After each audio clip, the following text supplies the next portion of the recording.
Donc bonjour à tous, on va prendre quelques minutes pour vous indiquer comment bien ouvrir une bouteille de vin de champagne, je dirais presque dans les règles de l'art. La première chose, c'est qu'on va effectivement enlever doucement la collerette.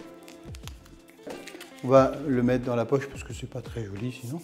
Et à ce moment-là, on va défaire le muselet. On va l'écarter un tout petit peu et là, on va laisser le doigt dessus. À ce moment-là, on va mettre un deuxième doigt sur le bouchon, puis on va enserrer la bouteille. Et à ce moment-là, et uniquement à ce moment-là, ce n'est pas la main qui tient le bouchon qui bouge, mais c'est cette main-là qui va bouger. Et on va tourner délicatement, un petit peu à droite, un petit peu à gauche, tout doucement. Et on sent la pression du bouchon qui essaye de s'extirper tout seul. Et là, on le maintient avec le pouce. Attention à ne pas être trop ferme quand on va avoir le besoin d'extraire le bouchon, parce que sinon, effectivement, le gaz va partir dans tous les sens et on va arroser tout le monde. Donc on tourne un petit peu à droite, un petit peu à gauche, un petit peu à droite, un petit peu à gauche.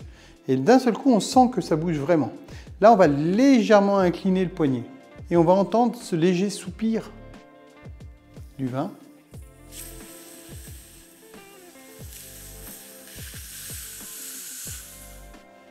Qui tout doucement libère un léger gaz carbonique.